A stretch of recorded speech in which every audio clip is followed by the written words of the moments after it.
हमारा एक यजमान अयोध्या से आया है, उसके पूजन में जितनी सामग्री लगती है सब जाकर अशोक वाटिका से उठा लाओ।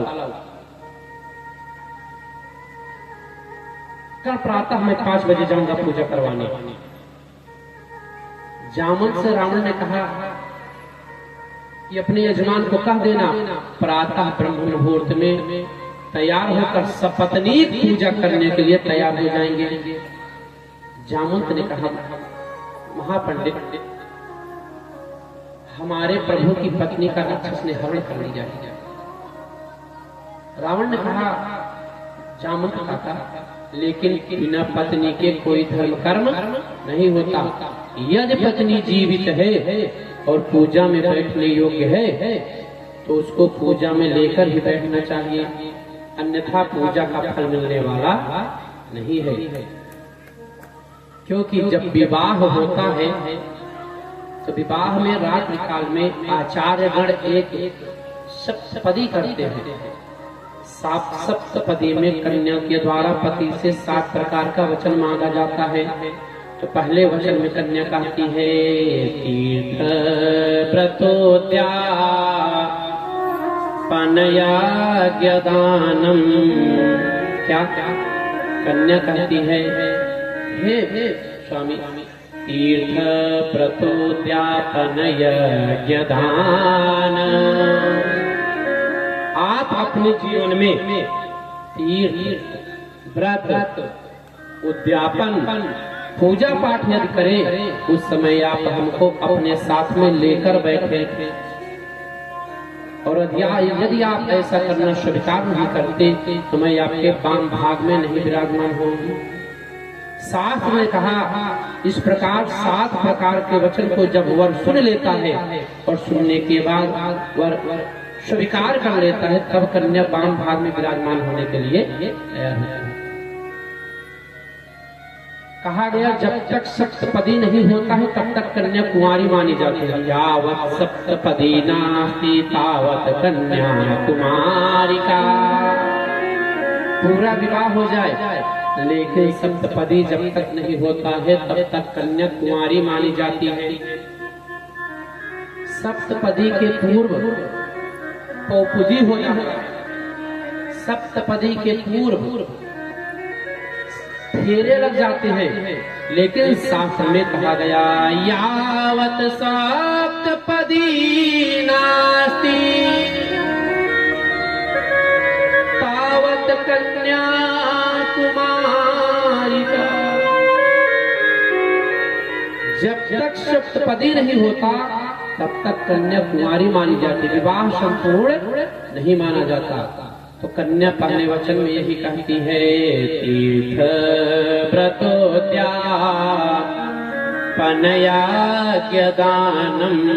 हे स्वामी, आप अगर तीर्थ व्रत उद्यापन करे और हमको अपने बाएं भाग में विराजमान करके करे तो मैं आपके वाम भाग में।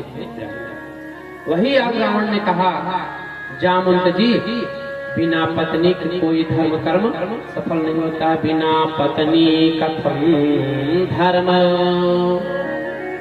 आप लोग भी ध्यान दीजिएगा, बिना पत्नी के कोई पूजा पाठ नहीं कर। जिसकी पत्नी है कोशिश करना चाहिए कि एक याद में लेकर ही ग्रंथ रंधन करके ही पूजा पाठ के अनुष्ठान करना चाहिए।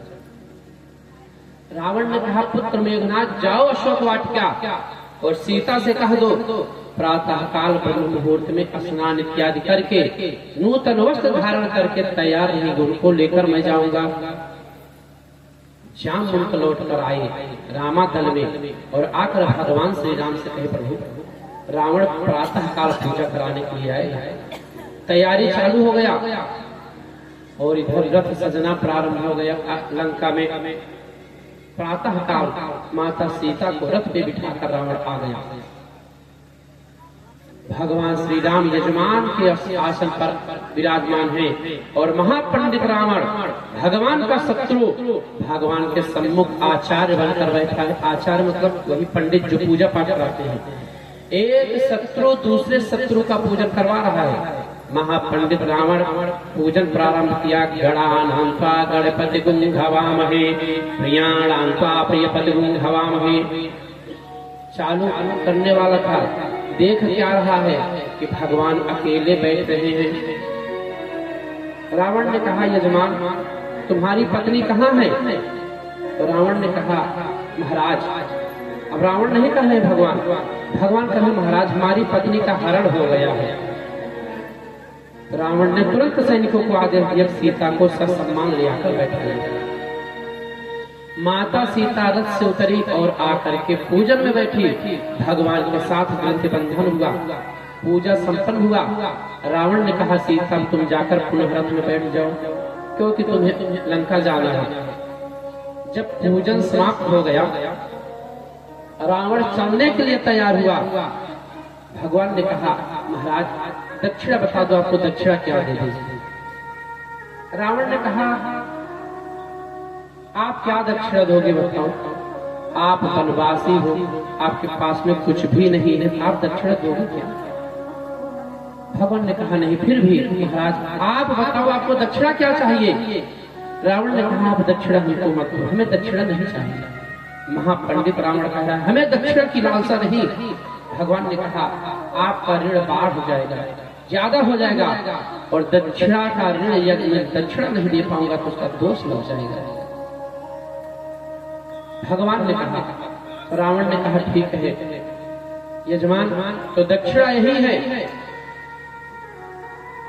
मेरे जीवन का जब अंतिम समय आवे तो तुम दोनों भाई मेरे सम्मुख उपस्थित रहना, बस यही दक्षिणा आप हमको दे दो।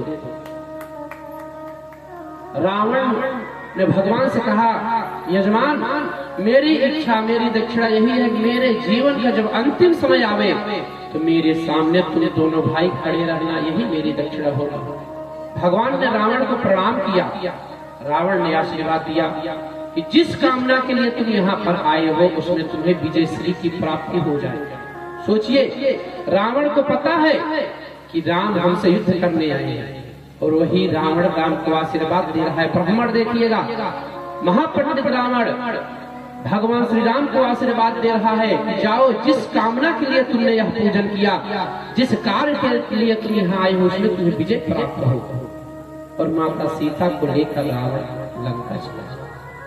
शत्रु भी हो तो शत्रु कैसे होना चाहिए? इस प्रकार से भगवान ने कहा, जीवन में संबंध बना लो, शत्रु भी बनाओ, तब भी मैं रिझ जाता हूं। क्यों? क्योंकि भाव से भजना चाहिए। भाव से जो भगवान को भजते हैं, भगवान चले जाते हैं, लेकिन भाव होना चाहिए। भाव नहीं है तो सब बेकार है। क्या?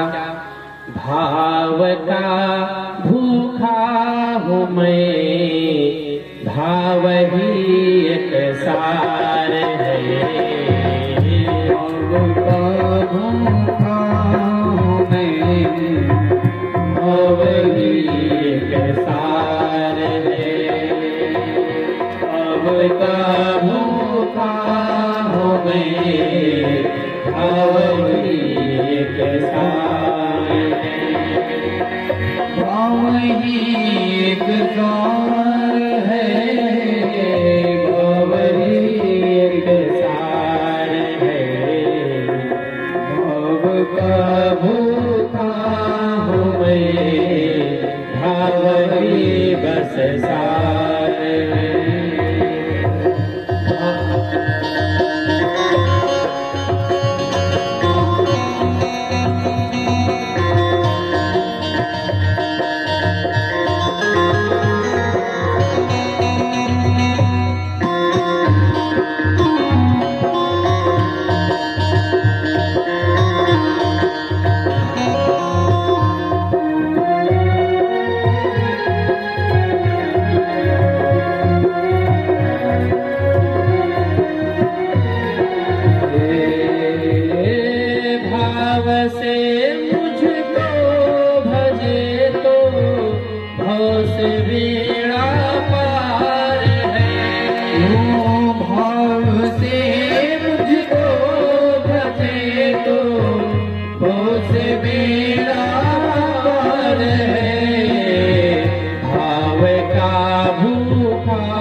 हैं, भाव और श्रद्धा के साथ भजन करने से, पूजन करने से भगवान रीझ जाते हैं। करना कुछ नहीं है, कहना यही है कि प्रभु इस दुनिया में जो कुछ भी है सब आपका है और आपका आपको अर्पण है। यही भाव है। भाव के वश में तो भगवान है। भाव से यदि आपने भगवान को श्रद्धा और भाव के साथ पूजा तो भगवान अपनी कृपा अवश्य कर देते हैं। आरती हम लोग प्रतिदिन गाते हैं, तेरा तुझको अर्पण क्या लागे मेरा। प्रभु इस जीवन में जो कुछ भी है ना, इसमें कुछ भी अपना नहीं है, सब आपका है और आपका दिया आपको अर्पण है। यही सोच होनी चाहिए, यही मन में भावना होना चाहिए, तो भगवान प्रसन्न हो जाते हैं।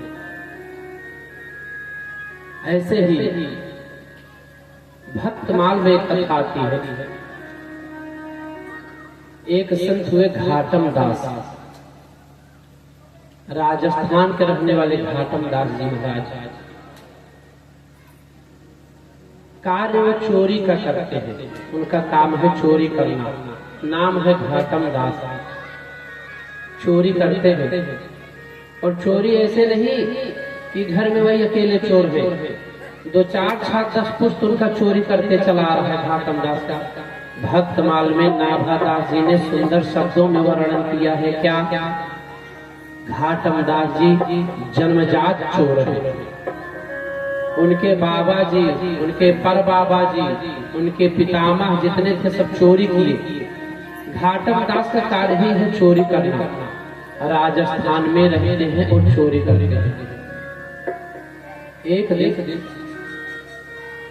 पहाड़ों के बीच से रास्ता निकला हुआ था। घाटम दास क्या करते, जाकर वहीं पर बैठ जाते और जो आता उसका सारा सामान इत्यादि ले लेते। एक दिन घाटम दास पहाड़ों वाले रास्ता पर बैठे हुए हैं। प्रतिदिन की तरह घाटम दास देख क्या रहे, कोई पथिक आ रहा है तो घाटम दास सोच रहे चलिए अब तो कुछ माल पानी मिलेगा ही। घाटम दास प्रसन्न हो गए तो नजदीक लेकिन आने के बाद देख क्या रहे तो कोई साधु संत महात्मा है। तो महात्मा के पास भी कुछ चीज रहता है। महात्मा के पास में बजाने वाला चिमटा और पानी पीने के लिए एक कमंडल था। घाटम दास आ गए सामने, खबरदार जो कुछ भी हो हमको दे दीजिए। संत भगवान ने कहा मेरे पास कुछ है नहीं। घाटम दास ने कहा कुछ नहीं है तो यही कमंडल दे दीजिए, इसी को बेचकर मैं धन पा जाऊंगा और घर परिवार का पालन पोषण होगा। संत भगवान ने कहा घाटम दास चोरी करना अच्छी बात नहीं है, बहुत बुरी बात है और मेरे पास तो कुछ है भी नहीं। हाँ इतना कहो, आप कमंडल मांग रहे, संतों के पास में तो आशीर्वाद है, कहो तो आशीर्वाद तुम्हें दे दे, आशीर्वाद भरा पड़ा है। संत भगवान ने कहा घाटम दास मेरे पास धन पैसा नहीं है, हीरा जवाहरात, सिर्फ इतना है कि मेरे पास में आशीर्वाद है, कहो तो आशीर्वाद तुम्हें दे दे। घाटम दास ने कहा बताओ मैं आशीर्वाद लेकर क्या करूंगा तुम्हारा, हमको धन चाहिए, धन हो तो धन दे दीजिए। भगवान संत भगवान ने कहा घाटम दास आशीर्वाद के अलावा कुछ भी नहीं है मेरे पास, आशीर्वाद चाहिए दे दो। तो घाटम दास ने कहा नहीं नहीं महाराज मैं आपका आशीर्वाद नहीं लूंगा। लेकिन संत भगवान ने सोचा यदि आज इस चोर से मेरा पाला पड़ा है, चोर से मेरा मुलाकात हो गया है, तो कुछ ऐसा कर दो कि इस चोर का जीवन सुधर जाए। क्योंकि सत्संग, संतों के संग में आने के बाद यदि जीवन न सुधरे तो समझ लो व्यर्थ है। आज संत भगवान ने कहा घाटम दास अच्छा तू मेरा कुछ नहीं लेगा तो कम से कम मुझे कुछ दे दे तू। घाटम दास ने कहा भला यह समझो मैं तुम्हारा चिमटा कमंडल छीन नहीं रहा हूँ, नहीं तो मेरा काम है छीन लेना, और अब आप हमसे क्या मांग रहे हो बताओ।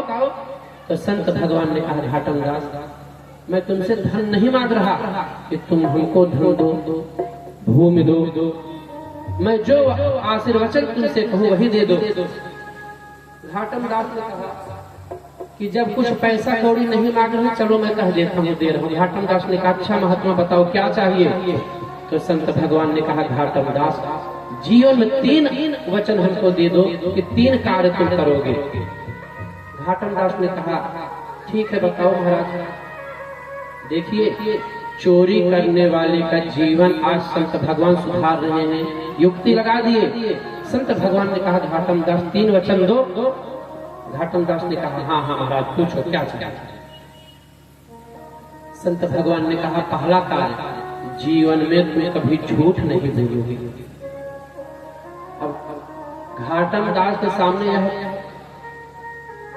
धर्म संकट आ गया, चोरी करे और झूठ न बोले, ऐसा हो ही नहीं सकता।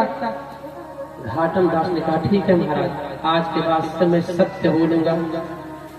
संत भगवान ने कहा घाटम दास दूसरा वचन यह दो कि तुम जीवन में जो कुछ भी पाओगे भगवान को अर्पण करके उसको अपने जीवन में लोगे। जैसे कोई वस्त्र लाए तो सर्वप्रथम भगवान को अर्पण कर दो, उसको पहन लो। कोई भोजन सामग्री है भगवान को भोग लगा दो, फिर उसको तुम पालो। घाटम दास ने कहा ठीक है महाराज। संत भगवान ने कहा घाटम दास सदा सत्य बोलना, भगवान को भोग लगाना, और कहीं पर भगवान का मंदिर पड़ जाए, यज्ञ हो रहा हो, पूजा हो रहा हो, वहां पर भगवान का दर्शन और परिक्रमा करके ही आगे बढ़ना। घाटम दास ने कहा ठीक है महाराज मैं सब पालन करूंगा। संत भगवान युक्ति लगाकर चले गए। ये भैया संतों का कार्य होता है व्यक्ति के जीवन को सुधार देना। छोटी सी युक्ति संत भगवान ने लगा दिया और घाटम दास ने जीवन उतार दिया। इसीलिए कहा गया है कि जीवन में अपने किसी न किसी संत का शरणागत अवश्य करना चाहिए, किसी न किसी को अपना गुरु अवश्य बनाना चाहिए, क्योंकि जीवन का मार्गदर्शन पथ प्रदर्शक गुरु के द्वारा ही होता है। आज संत भगवान ने घाटम दास के जीवन को सुधारने के लिए युक्ति लगा दिया। इसीलिए संत महात्मा कहते हैं कि किसी न किसी योग्य गुरु के शरण में चलना चाहिए। समय मिलने पर संतों के साथ में सत्संग करना चाहिए। क्या संतों का जीवन क्या होता है? दूसरे के जीवन को सुधार देना। संत लोग करते क्या है? संतन के संग लाग रे तेरी अच्छी बनेगी, संतन के संग लाग रे तेरी अच्छी बनेगी, संग लाग रे तेरी अच्छी बनेगी, संतन के संग लाग रे तेरी अच्छी बनेगी, अच्छी बनेगी तेरी सुंदर बनेगी, अच्छी बनेगी तेरी सुंदर बनेगी, संतन के संग लाग रे तेरी अच्छी बनेगी, संतन के संग लाग रे तेरी अच्छी बनेगी।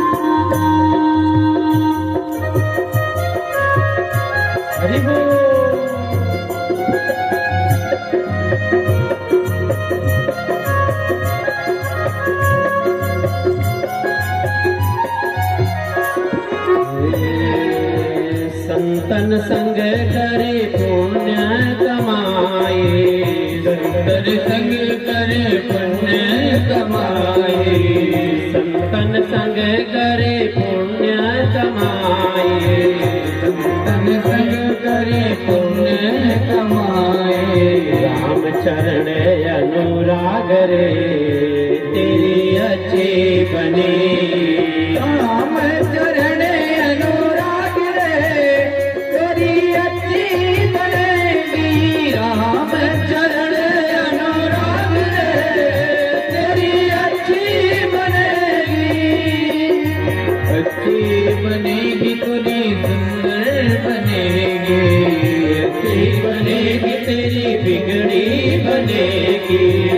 अच्छी बनेगी तेरी बिगड़ी बनेगी, अच्छी बनेगी तेरी बिगड़ी बनेगी। तन तन के संग लागे तेरी अच्छी बनेगी, तन तन के संग लागे तेरी अच्छी बनेगी। हरि बोल।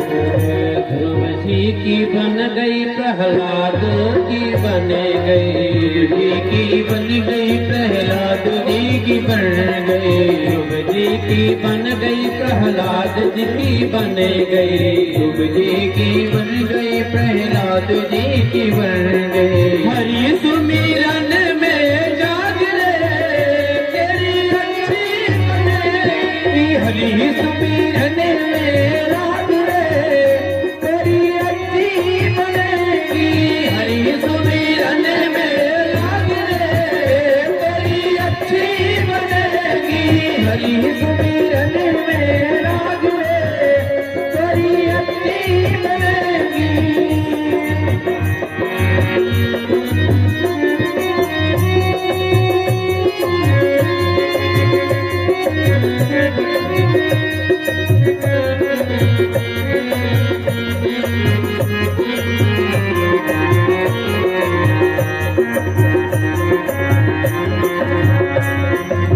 हरि बोल।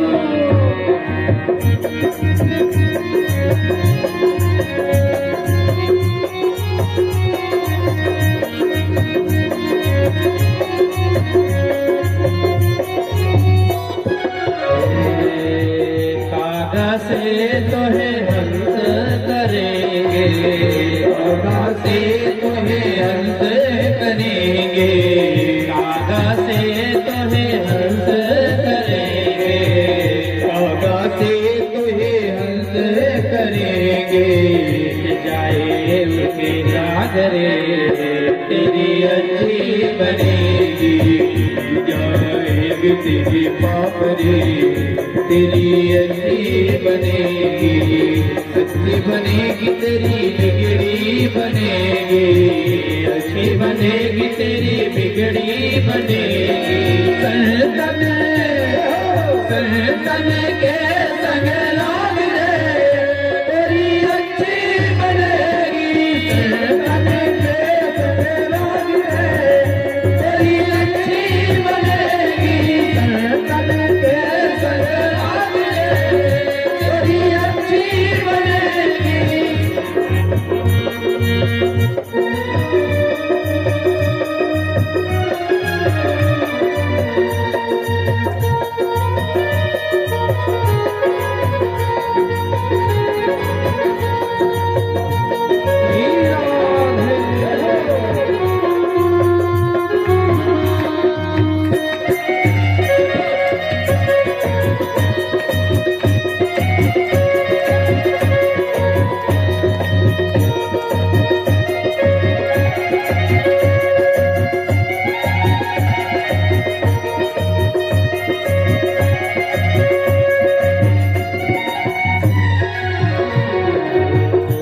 मोहनिसा में बहुत दिन सोए, मोहनिसा में बहुत दिन सोए, मोहनिसा में बहुत दिन सोए, मोहनिसा में बहुत दिन सोए। त्याग सके तो त्याग रे, त्याग सके तो त्याग रे, त्याग सके तो त्याग रे तेरी अच्छी बनेगी, त्याग सके तो त्याग रे तेरी अच्छी बनेगी, संतन के संग लाग रे तेरी अच्छी बनेगी।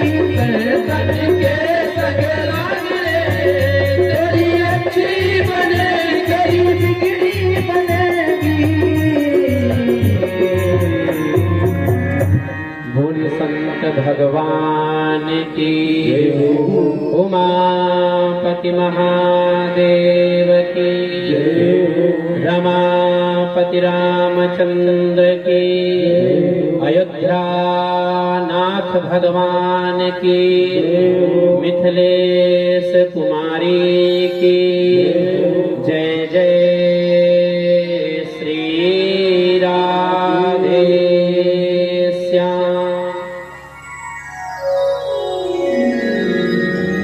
ये भैया घाटम दास जो चोर था, जीवन में संत भगवान के दिए गए तीनों कार्यों को करना प्रारंभ कर दिया। घाटम दास ने संकल्प लिया, कुछ भी होगा मैं जीवन में झूठ नहीं बोलूंगा, सच बोलूंगा। और आज के बाद कोई भी वस्तु सामग्री होगी तो मैं भगवान को अर्पण कर दूंगा। हे प्रभु तेरा तुझको अर्पण। और मन में धारण कर लिया कि आते जाते जहाँ पर कोई मंदिर कुछ पड़ेगा, बिना भगवान को नमन किए, प्रणाम किए, परिक्रमा किए मैं जाने वाला नहीं है। इस प्रकार घाटम दास का जीवन बीतने लगा। अब छोटी छोटी चोरी करता था। एक दिन विचार आया, छोटी छोटी चोरी करने से कोई अर्थ निकलने वाला नहीं है। घाटम दास ने सोचा, वृद्धावस्था आने वाला है, अब बूढ़ा हो जाऊंगा, चोरी कर भी नहीं पाऊंगा, इसलिए कोई ऐसे स्थान पर हाथ मार दिया जाए कि मेरा काम चल जाए। और घाटम दास ने एक और कार्य किया कि घाटम दास जब से गुरु जी को बना लिया, संत भगवान से ज्ञान लिया, तो चोरी करता तो चोरी का धन ले जाकर गुरु जी के आश्रम में दान कर देता, दशांश दान करता, गुरु जी के आश्रम में भंडारा हो जाता। और भैया सत्य भी है, जीवन में अपने कमाई से अपने वेतन का दशांश भगवान के श्री चरणों में यज्ञ में लगाना चाहिए। हम आप कमाते हैं, हम आप अपने लिए नहीं कमाते। शास्त्र ने बताया कमाया किसके किसके लिया जाता है, तो शास्त्र ने बताया धर्माय यश अर्थाय। किसके किसके लिए? धर्म के लिए। सर्वप्रथम धर्म में आपका धन सबसे पहले धर्म में लगना चाहिए। धर्माय यश, यश मतलब आप अपने पीछे भी लगावे कि आपका यश समाज में फैले, इसके लिए भी कमाया जाता है। धर्माय, धर्माय यश अर्थाय, अर्थाय अपने पीछे, अपने घर के पीछे लगाना चाहिए, अपने परिवार वालों के पीछे, सुख सुविधा में भी अपना धन खर्चा करना चाहिए। तो शास्त्र ने बताया धन को कहाँ कहाँ खर्च करना है। यह नहीं कमाते जाओ जमा करते जाओ, जमा करते जाओ तो टैक्स पड़ना प्रारंभ हो जाएगा, बिना दिए सरकार काट लेगा उसमें से। इसलिए शास्त्र ने बताया धन को कहाँ कहाँ खर्च करना है। शास्त्र ने बताया धर्माय यश अर्थाय, कहाँ कहाँ? धर्म में, आपके गांव में पूजा हो रहा हो, यज्ञ हो रहा हो, कहीं पर कोई धार्मिक अनुष्ठान हो रहा है, वहां पर भी दान करना चाहिए, दान देना चाहिए। धर्माय यश, यश मतलब आप ऐसा कुछ करो समाज में आपका नाम हो। यश अर्थाय अपने पीछे भी लगाओ। धर्माय यश अर्थाय स्वजनाय, अपने स्वजन के पीछे मौका पड़े, कोई समय आवे, अपने जो रिश्तेदार हैं, नातेदार हैं, भाई बंधु हैं, उनके पीछे भी धन को लगाना चाहिए। स्वजनाय पंचधा विभजम वित्तम यहाँ उत्तर चमोदते, धन को 5 जगह पर बांटना चाहिए। शास्त्र ने बताया धन को कहाँ कहाँ बांटे, तो शास्त्र ने बताया धर्माय अस अर्थाय स्वजनाय, अपने पीछे, अपने बंधु बांधवों के पीछे अपने धन को लगाना चाहिए 5 जगह। अब घाटम दास चोर करना क्या प्रारंभ किया। घाटम दास चोरी करता, चोरी का धन स्वयं भी रखता और समय पड़ने पर साल भर में अपने गुरु जी के आश्रम में भंडारा करा देता। जो पाप रहता सब गुरु जी को दे देता। गुरु जी प्रसन्न है, कम से कम 3 बात जीवन में उतार लिया। मन में आ गया अब कहीं ऐसे जगह पर चोरी करने, बार बार चोरी करने वाला झंझट खत्म। तो घाटम दास को यह सूझा मैं राजा के घर चोरी कर लूं। बस राजा के घर अगर हाथ डाल दिए इतना धन मिल जाएगा कि जीवन भर बैठकर खाना पड़ेगा। निकल पड़ा। रात्रि के 2 प्रहर में पहुंच गया राजा के घर। तो सोचा राजकोष में नहीं जाएंगे, हमारे महाराज जी का जो घोड़ा है सबसे मूल्यवान घोड़ा है, घुड़साले में घाटम दास जा रहा है। तो 2 पहरेदार बैठे हैं, 2 पहरेदार बैठे हुए हैं दरवाजे के पास। दोनों ने कहा कहाँ जा रहे हो? घाटम दास ने कहा चोरी करने जा रहे हैं। झूठ नहीं बोलेगा, मन में संकल्प है कि मैं झूठ नहीं बोलूंगा। यह भक्तमाल की कथा है। नाभादास जी ने कितने सुंदर शब्दों में लिखा है घाटम दास की कथा को लिखते हुए कि घाटम दास द्वार पर पहुंचा और दोनों सेवक महाराज के कहे कहाँ जा रहे हो? घाटम दास ने कहा चोरी करने जा रहे हैं। तो सेवकों को लगा यह बताइए या कोई महाराज का गुप्तचर है जो रात्रि में घूम कर हम लोगों को देख रहा है, इसलिए महाराज का गुप्तचर है। तो दोनों ने कहा जाओ कर लो चोरी। दोनों सेवकों को लगा कि मैंने इनसे पूछ लिया इसलिए ये रुष्ट हो गए, गुस्से में होकर कह रहे हैं मैं चोरी करने जा रहा हूँ। हमारे आपके यहाँ भी बच्चे क्या जब ज्यादा परेशान करते हैं माताएं कह देती हैं मरने जा रहे हैं, ऐसा जवाब होता है। तो घाटम दास ने कहा कि मैं चोरी करने जा रहा हूँ, क्योंकि घाटम दास का संकल्प है कि झूठ नहीं बोलूंगा। घाटम दास गया घुड़साले में, महाराज जी का सबसे अच्छा वाला घोड़ा खोल लिया। घोड़ा खोल लिया, बैठ गया घोड़े पे। श्वेत रंग का घोड़ा है, सफेद सफेद घोड़ा लिया और निकल रहा है। दोनों ने कहा कहाँ जा रहे हो? घाटम दास ने कहा जा रहे उसको बेच दूंगा, बेचने के बाद जो धन प्राप्त होगा उससे मैं अपना पूरा जीवन गुजारूंगा। संकल्प है कि झूठ नहीं बोलूंगा। सेवकों ने कहा कहाँ जा रहे हो? घाटम दास ने कहा चोरी करने। जब घोड़ा लेकर निकला तो घाटम दास से पूछा गया अब कहाँ जा रहे हो? घाटम दास ने कहा जा रहे बेच देंगे, इसको बेचकर धन ले लूंगा, जीवन हमारा बीत जाएगा। ए भैया, घाटम दास लेकर घोड़ा निकल गया। प्रातः काल होने लगा, राजा उठे और शिकार करने के लिए जब घुड़साले में गए तो देख रहे तो उनका श्वेत अश्व घुड़साले में है ही नहीं। महाराज बिगड़ गए। सेवकों को यह बताओ मेरा घोड़ा कहाँ गया? सेवकों ने कहा महाराज एक गुप्तचर आया था, घोड़ा लेकर चला गया। महाराज ने कहा मैंने कोई गुप्तचर नहीं भेजा। महाराज ने कहा बताओ उसने कुछ बताया? तो गुप्त सेवक ने कहा महाराज उसने कहा मैं घोड़ा ले जा रहा हूँ, बेच दूंगा। महाराज ने कहा दौड़ लगाओ, पकड़ो, कहाँ पर है वो? तो सेवक दौड़ पड़े और इधर घाटम दास जा रहा था घोड़ा लेकर, तो रास्ते में भगवान का मंदिर पड़ गया। गुरु जी को आशीर्वाद दिया, वचन दिया है गुरुदेव कहीं पर मंदिर यज्ञ इत्यादि होगा तो मैं वहां पर उतर जाऊंगा। घोड़ा लिया गया, भगवान को अर्पित कर दिया। हे भगवान यह घोड़ा आपका है, क्योंकि कहा था जीवन में जो कुछ भी पाऊंगा सब भगवान को समर्पित कर दूंगा। घोड़ा घाटम दास ले गया, ले जाकर के भगवान को के सामने खड़ा कर दिया और कह दिया भगवान यह घोड़ा आज से आपका हो गया। घोड़ा वहीं पर बांध कर मंदिर की परिक्रमा करना प्रारंभ कर दिया। तब तक सेवक दौड़ते दौड़ते आ गए, पता करते करते कोई चोर घोड़ा लेकर गया। किसी ने बताया सफेद सफेद घोड़ा भी यहीं पर बंधा है। तो पहुंच रहे तो देख क्या रहे हैं घाटम दास मंदिर में भगवान का परिक्रमा कर रहे हैं। घाटम दास पकड़ लिए गए। सेवकों ने कहा अब समस्या यह हो गया, इधर घाटम दास परिक्रमा कर रहे हैं और भगवान का कृपा हुआ, जो घोड़ा श्वेत वर्ण का था, सफेद रंग का, वह घोड़ा काले रंग का हो गया। घाटम दास को पकड़ा गया, तुम ही चोर हो? घाटम दास ने कहा हाँ हम ही चोर हैं।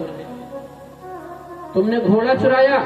घाटम दास ने कहा हाँ हाँ मैंने महाराज के घुड़साले से घोड़ा चुराया है सफेद सफेद, लेकिन देखा जा रहा है मंदिर परिषद में कोई सफेद घोड़ा है ही नहीं। जो घोड़ा सफेद था वह घोड़ा श्याम वर्ण यानी कि काले कलर का हो गया। सेवक कह रहे महाराज घोड़ा तो वही है, लेकिन आपका सफेद वाला घोड़ा गायब हुआ है, यह तो घोड़ा काले वर्ण का है। भगवान ने कृपा किया, घाटम दास का घोड़ा सफेद से काला हो गया।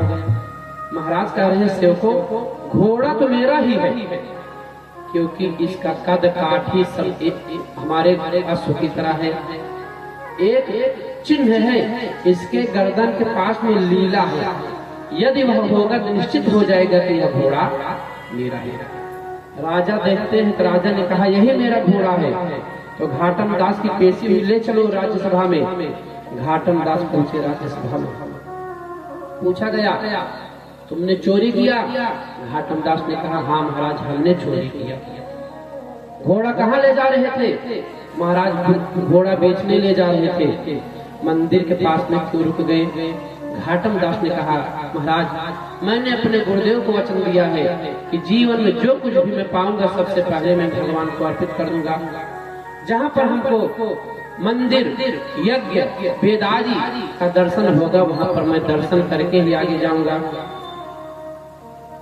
घाटम दास के सत्य बोलने के कारण राजा प्रसन्न हो गए और घाटम दास के चरणों में अपने सिर को रख दिए। महाराज आज से आप हमारे नगर के महाराज हो गए, हमारे नगर के पंडित पुरोहित हो गए। घाटम दास ने कहा सोचिए, मैंने संत भगवान के 3 वाक्य को अपने जीवन में उतारा, आज हमको राजगद्दी मिल गई। राजा के घर पर पूजा पाठ गुरु बनने का अवसर प्राप्त हो गया। यदि मैं अपना पूरा जीवन भगवान को अर्पित कर दिया होता तो मैं पता नहीं कहाँ होता।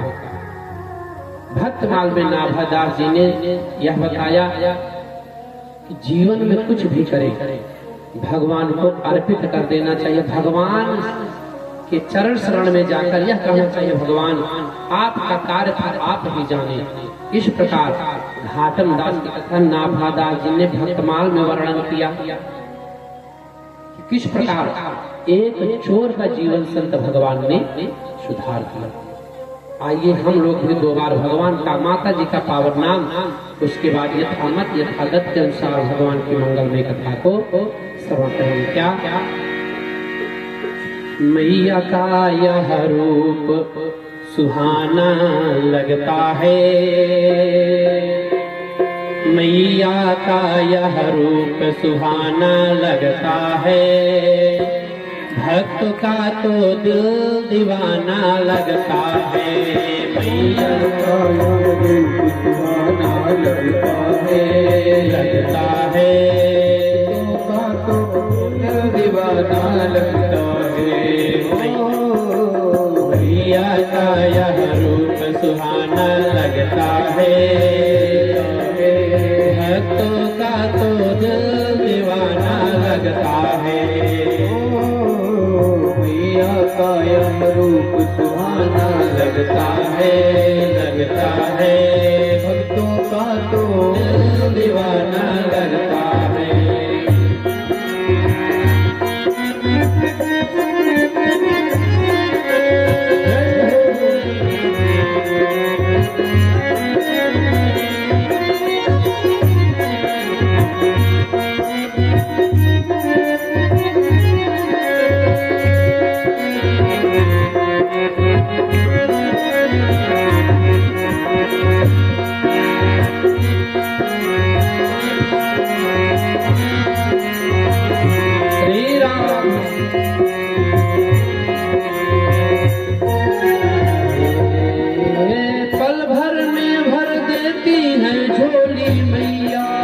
पल भर में भर देती है झोली मैया,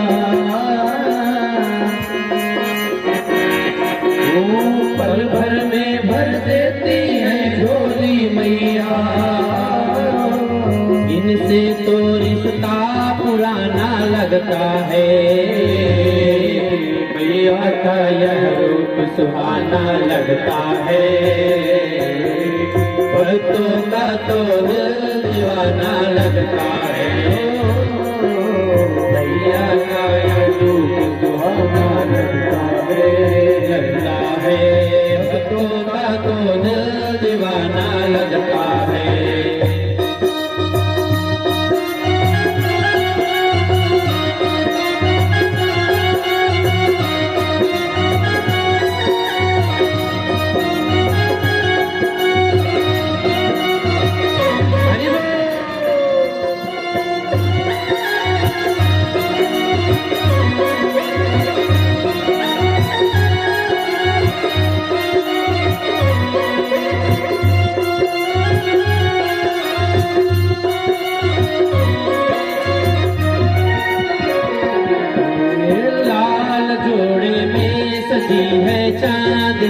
मैया।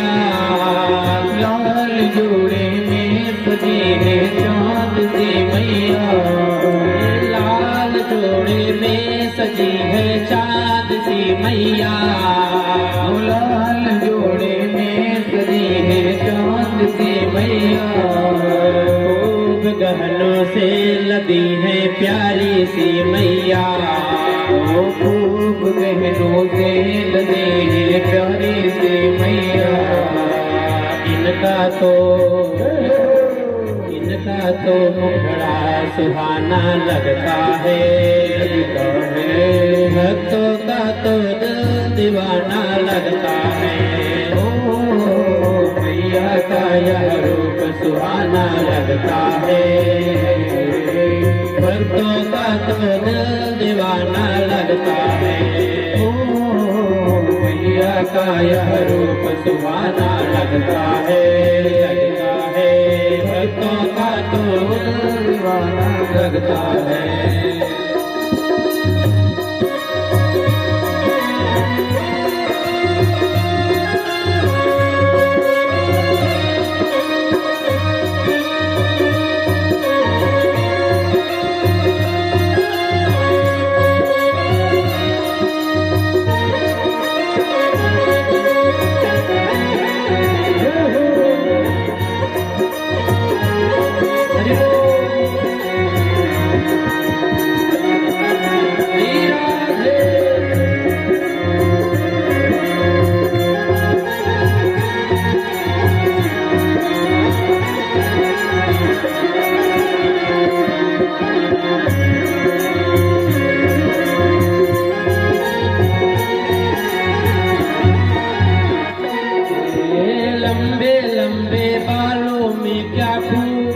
गजरा। लंबे लंबे बालों में क्या खूब लगा गजरा।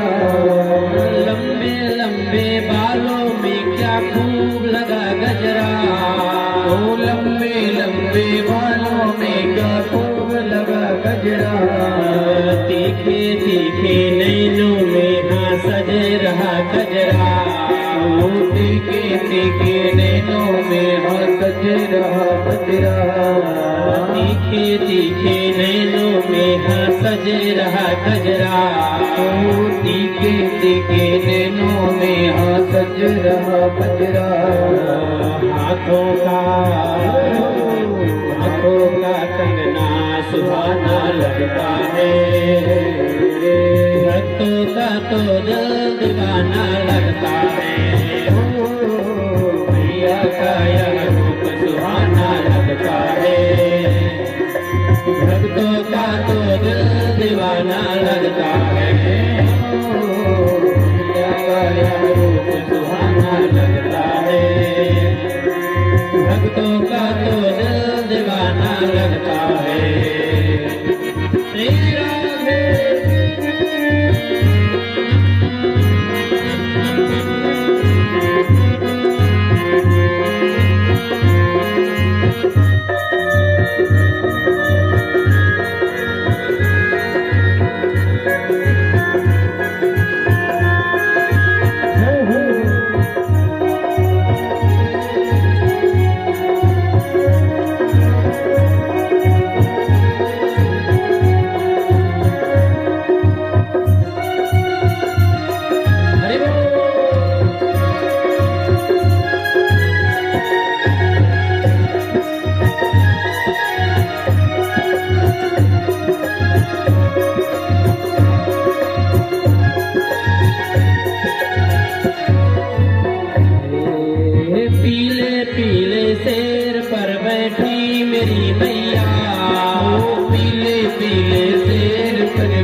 देखो मेरी नैया पार करके आ गई। देखो मेरी नैया पीले पीले शेर पर बैठी मेरी मैया।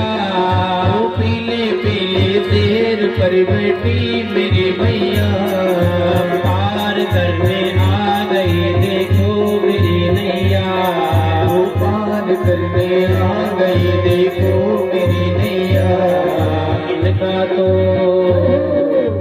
का तो दरबार सुहाना लगता है, भक्तों का तो दिल दीवाना लगता है।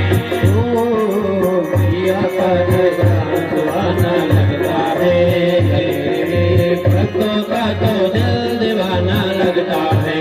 ओ मैया का दरबार सुहाना लगता है, भक्तों का तो दिल दीवाना लगता है। ओ मैया का रूप सुहाना लगता है, भक्तों का तो दिल दीवाना लगता है।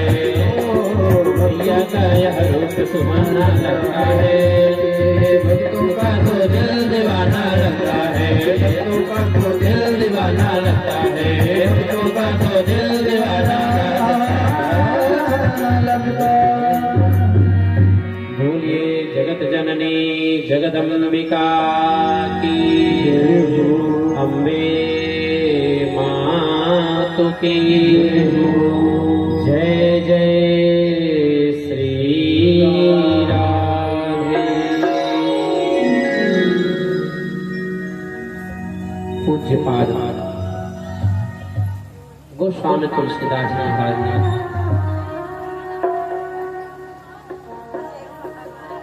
मानस भगवान में वर्णन किया, बताया दुनिया वालों को, संसार के लोगों को यह बताया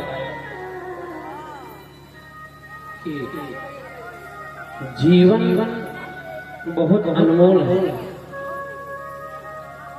और मनुष्य का परम धर्म होता है भगवान की प्राप्ति कर लेना, भगवान के श्री चरणों में, श्री अंगों में व्यक्ति का मन लग जाए, मनुष्य की मनुष्यता तभी सार्थक है।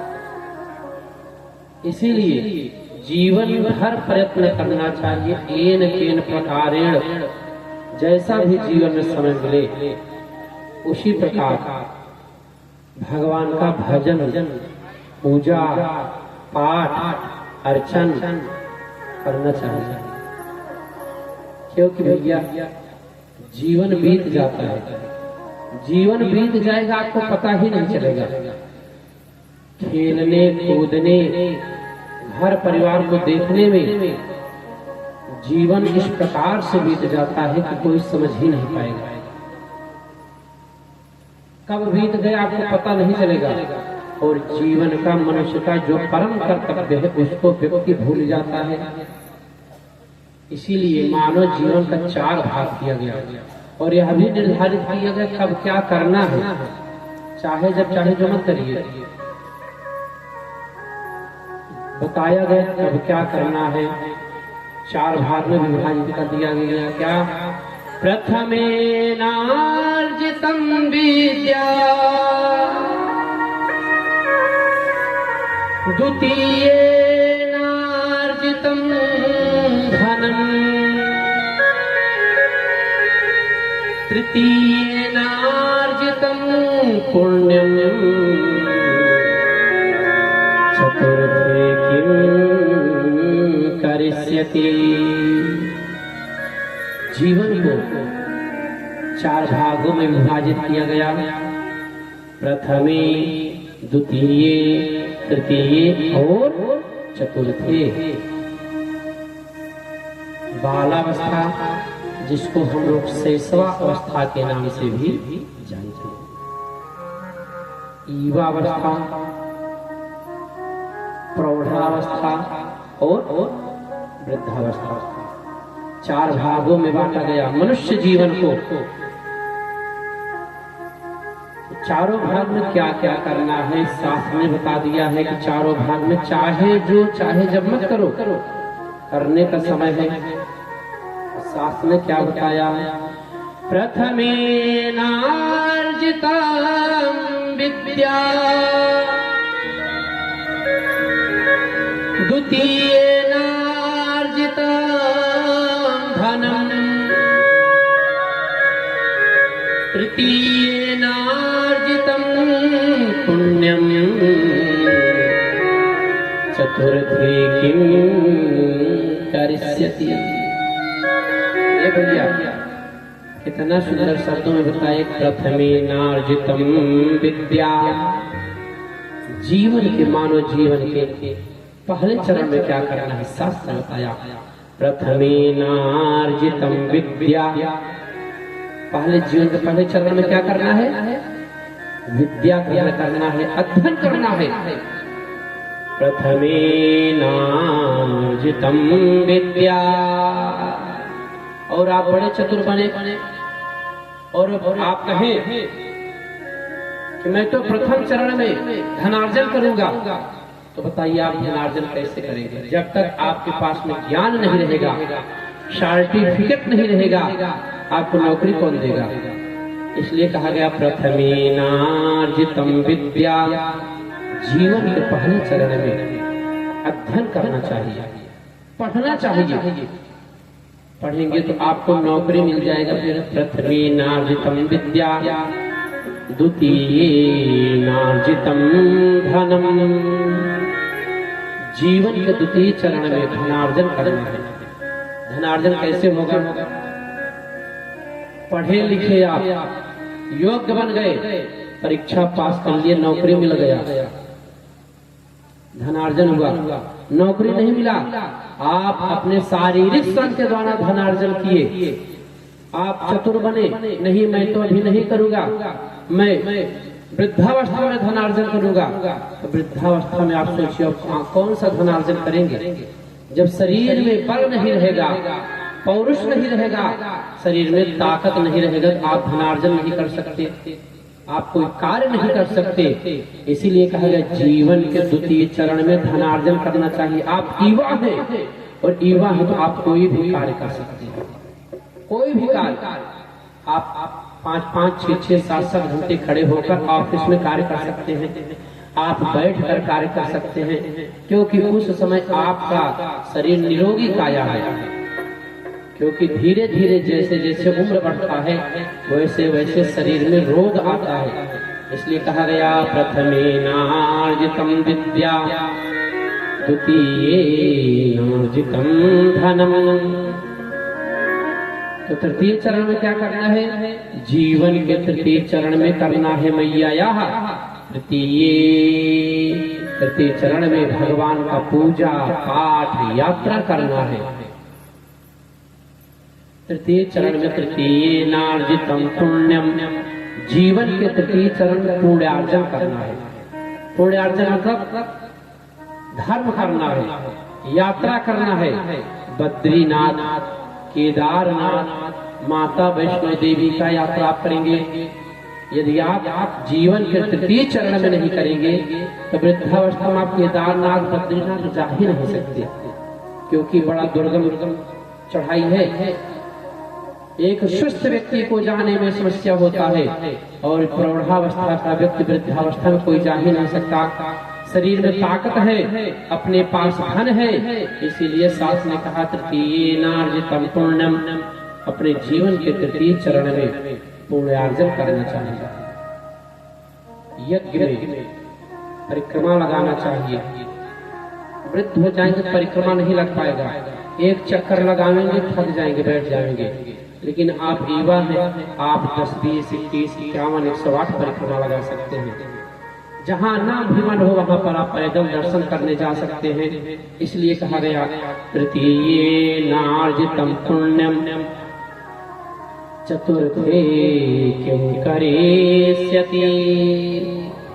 आप कहेंगे महाराज मैं तो वृद्धावस्था में पूजा पाठ करने का समय है, वृद्धावस्था में पूजा पाठ करूंगा। हे भैया, वृद्धावस्था में कुछ नहीं होता है। आप खड़े होकर आरती नहीं कर सकते, हाथ से आरती की थाली छूट जाती है, हाथ कपने लगता है, मुंह का दांत बाहर आ जाता है। आप राम कहना चाहोगे तो मुंह से पता नहीं क्या निकलेगा, आप राम कहोगे तो आम निकलेगा, क्योंकि दांत ने साथ छोड़ दिया वृद्धावस्था में। आंख से दिखना बंद हो गया, आप भगवान का दर्शन करने जाओगे, आप दर्शन नहीं कर पाओगे, क्योंकि आंख से दिखना ही बंद हो गया। आप पैर से चल कर जाना चाहोगे तो पैर कुछ देर बाद आपको जवाब दे देंगे कि मैं वहां नहीं जा सकता। मैं पैदल यात्रा नहीं कर सकता, इसीलिए चतुर्थ चरण को जीवन में कुछ कहा नहीं गया। चतुर्थ चरण को कहा गया चतुर्थे किम करिष्यति। यदि आपने जीवन के पहले चरण में विद्या नहीं ग्रहण किया, द्वितीय चरण में जीवन के धनार्जन नहीं किया, तृतीय चरण में आपने पुण्य नहीं कमाया, दान धर्म नहीं किया, चतुर्थे किम करिष्यति। चतुर्थ चरण में आप अपने जीवन के कुछ नहीं कर सकते। चतुर्थ चरण में आप अपने घर पर बैठे रहे, भगवान का मनन करते रहे, चिंतन करते रहे, यही चतुर्थ चरण में होता है। चतुर्थ चरण में और आप कुछ नहीं कर सकते। इसीलिए शास्त्र ने कहा है कि जीवन के शेष रहते दान धर्म पुण्य सब करना चाहिए। कथा श्रवण कर सकते हैं, 2-2, 3-3, 4-4 घंटे, 5-5 घंटे बैठकर आप भगवान की कथा को श्रवण कर सकते हैं। नहीं तो जावे बैठ ही न पावे, कभी पैर इधर करे, कभी पैर उधर करे, कभी टेक लेकर बैठ जावे, ऐसे भी होता है ना। कुछ लोग कथम जाते हैं, सोने लगते हैं, उनको नींद आ जाती है। ऐसे ही एक सेठ जी थे, सेठ जी वो जहां जावे सो जाओ। पहले तो कहीं जाते ही नहीं थे। एक दिन उनके किसी मित्र ने उनको कहा आइए चलते हैं कथा श्रवण कराते हैं। सेठ जी कहे नहीं भैया हम कथा श्रवण करने नहीं जाएंगे। लेकिन मित्र ने कहा घर बैठे हो चलकर वहीं बैठो। तो सेठ जी चले गए कथा में। कथा में गए तो गजब की नींद आई 3 घंटे और अच्छा सा स्थान भी पा गए थे। टेंट वाला जो पावा होता है उसी के सहारे बैठे और 3 घंटे को अच्छे से सोए। और वही सेठ जी घर पर दवा खाते थे सोने के लिए। उनको लगा अरे वाह ये तो कथा गजब की चीज है कि यहाँ पर दवा भी नहीं खाना पड़ रहा और नींद भी पूरी हो जा रही है। तो सेठ जी को लगा कि दवा खाने से बढ़िया है कथा में चलकर सोएंगे आवाज से। तो सेठ जी ने नियम बना लिया, क्षेत्र में जहाँ भी कथा होता चले जाते, एकांत में बैठ के वही टेंट वाला पाया पकड़कर उसी के सहारे सो जाते। एक महाराज जी का कथा उस क्षेत्र में 2-3 स्थान पे हुआ। तो महाराज जी क्या देख रहे हैं कि सेठ जी आते तो सब कथा में हैं, लेकिन कथा सुनते नहीं, ये कथा सोने के लिए आते हैं। तो महाराज जी ने किया क्या, एक बच्चे को बुलाया, बेटा इधर आओ। बालक आया, जी महाराज जी आज्ञा। महाराज जी ने कहा सेठ जी को देख रहे हो ना? बालक ने कहा हाँ महाराज देख रहे हैं। महाराज जी ने कहा पुत्र आज सेठ जी को सोने मत देना। बालक ने कहा महाराज मैं काहे कि इसलिए किसी को सोने न दो। महाराज जी ने कहा पुत्र मैं तुम्हें 5 रुपए दे रहा हूँ, यह 5 रुपया रखो और सेठ जी को सोने मत देना बस। बालक गया, हे भैया सेठ जी के पास में बैठ गया। 3 घंटा कथा व्यतीत हुआ, बालक ने सेठ जी को उठाया नहीं, डिस्टर्ब नहीं किया। सेठ जी खूब अच्छे से सोए। सेठ जी प्रसाद लिए और चले गए। महाराज जी ने कहा सोचिए 5 रुपया भी दिया मैं इस बालक को, 5 रुपया भी ले लिया और सेठ को जगाया भी नहीं एक बार। महाराज जी ने उस बालक को बुलाया, पुत्र इधर आओ। बालक आया। महाराज जी ने कहा पुत्र यह बता, मैंने तुझे 5 रुपए दिया और मैंने कहा था सेठ जी को सोने मत देना, लेकिन मैंने देखा तुमने 3 घंटे में एक बार भी सेठ जी को डिस्टर्ब नहीं किया। बालक ने हे भैया, बालक ने क्या किया पता है? बालक ने 5 रुपए देते हुए कहा महाराज यह आपका 5 रुपया, आप हमको 5 रुपया दिए और सेठ जी ने हमको 20 रुपया दिया। सेठ जी ने कहा पुत्र मुझको सोने देना, डिस्टर्ब मत करना। ऐसे भी लोग कथा में आ जाते हैं कि घर पर बैठने से बढ़िया है चलिए कथा में सोएंगे, लेकिन सोने से भैया सब खो जाता है। कथा में आकर जो सोता है, जो कथा में आकर सोएगा, यह समझिए वो अपना बिगाड़ दे रहा है, खो दे रहा है सब कुछ। जिंदगी उसकी बीत जाती है सो सो के। इसलिए कथा में आओ, कथा श्रवण करो, लेकिन भूल से भी कभी सोना मत। कथा में आकर आप सो गए तो यह समझो आप अपराध कर रहे हैं। भगवान की कथा में आने पर चैतन्य होकर जब तक महाराज जी के द्वारा कथा श्रवण कराया जाए तब तक भगवान की मंगलमयी कथा को श्रवण करना चाहिए। सोने की कथा आपको बता दे, अगर माता सुभद्रा सोई न होती, वीर अभिमन्यु का वध महाभारत युद्ध में होता ना। माता सुभद्रा सो गई, परिणाम यह हुआ अभिमन्यु का वध महाभारत की कथा में हो गया। एक कथा सुना रहे थे अर्जुन कथा श्रवण करा रहे थे सुभद्रा को। सुभद्रा सो गई, परिणाम यह हुआ कि चक्रव्यूह तोड़ने वाली रचना की कथा सुना रहे थे अर्जुन। और पेट में बैठा बैठा अभिमन्यु पिताजी के द्वारा सुनाए जा रहे कथा को श्रवण कर रहा था। अर्जुन सुना रहे थे सुभद्रा चक्रव्यूह का भेदन कैसे होता है, चक्रव्यूह को कैसे तोड़ा जाता है। 6 द्वार तक तो सुना दिए, अंतिम द्वार जब टूटने वाला आया सुभद्रा सो गई। जब सुभद्रा सो गई तो सुभद्रा के पेट में पल रहा बच्चा भी सो गया। परिणाम यह हुआ महाभारत के युद्ध में जब चक्रव्यूह का रचना किया गया तो चक्रव्यूह अर्जुन के अलावा कोई तोड़ना जान ही नहीं रहा था। संकट की घड़ी आ गई। अर्जुन आज युद्ध में दूसरे स्थान पर व्यस्त हैं। इधर कौरवों ने चक्रव्यूह का रचना कर दिया। अब चक्रव्यूह कौन तोड़ेगा? भीम, युधिष्ठिर, नकुल, सहदेव सब चिंतित हैं। अर्जुन युद्ध क्षेत्र में दूसरे स्थान पर युद्ध कर रहे हैं। चक्रव्यूह का भेदन कौन करेगा? उस समय अभिमन्यु सामने आया। काका श्री, मैं चक्रव्यूह को तोड़ना जानता हूँ, लेकिन मैं चक्रव्यूह में प्रवेश करना जानता हूँ, लेकिन मैं चक्रव्यूह के अंतिम द्वार को तोड़ना नहीं जानता। और वीर अभिमन्यु चक्रव्यूह के युद्ध में मारा गया। कारण कि सुभद्रा सो गई थी। अगर सुभद्रा सोई न होती तो अभिमन्यु का वध महाभारत युद्ध में न होता। इसलिए भैया भगवान की कथा में आओ तो कथा में भूल कर भी सोना नहीं चाहिए। आइए 2 बार भगवान का पावन नाम, उसके बाद यथामति यथागत के अनुसार भगवान की मंगलमयी कथा। क्या? श्री राधे राधे गोविंद गोविंद राधे, श्री राधे राधे गोविंद गोविंद राधे, राधे राधे गोविंद गोविंद राधे, श्री गोविंद राधे गोपाल राधे, गोविंद राधे गोपाल राधे, गोविंद राधे गोपाल राधे, गोविंद राधे गोपाल राधे, राधे राधे गोविंद गोविंद राधे, राधे राधे गोविंद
राधे राधे गोविंद गोविंद राधे राधे राधे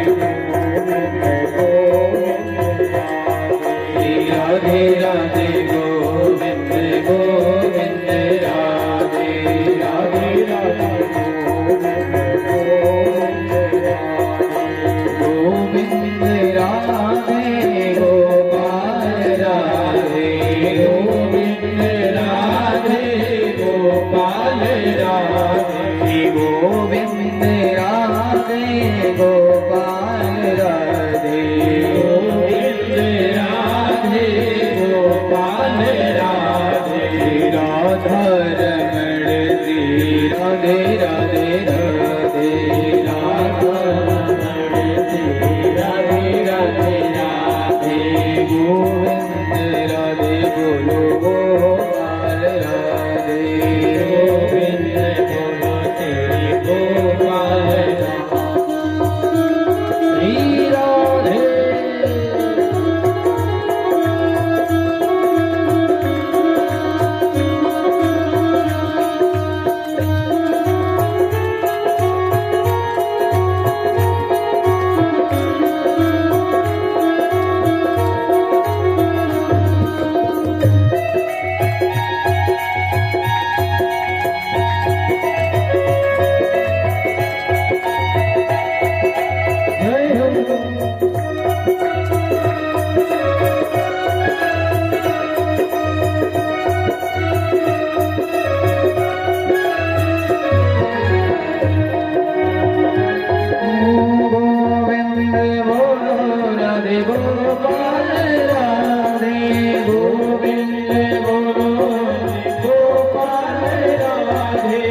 बोलो तेरे गोपाल श्री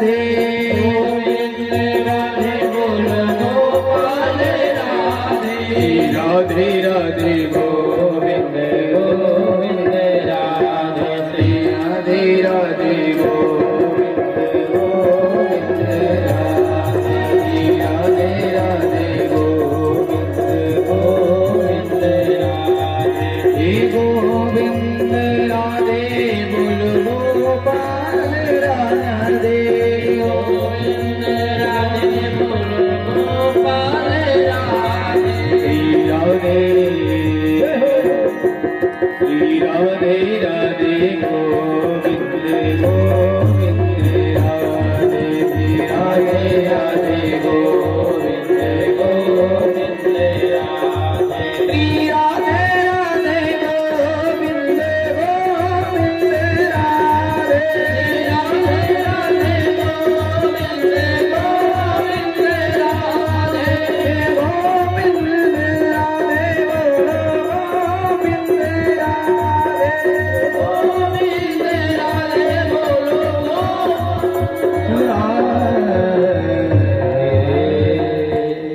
बोली राधा माधव भगवान की जय हो। गोस्वामी तुलसीदास जी महाराज की जय हो।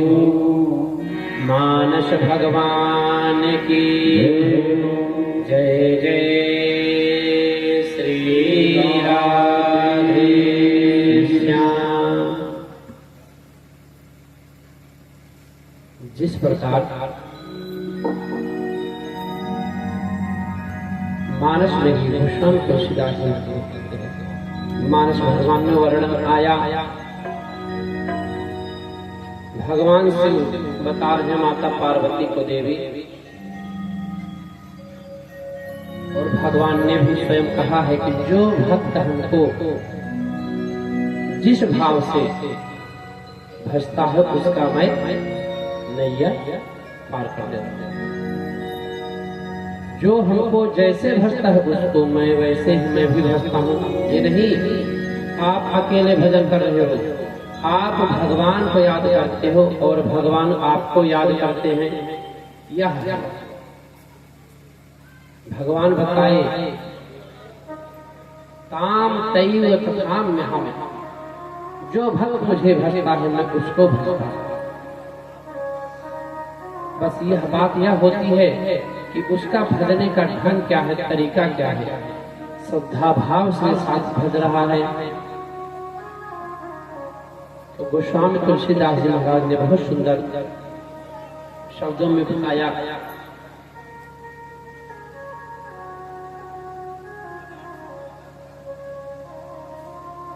भरत जी के प्रसंग में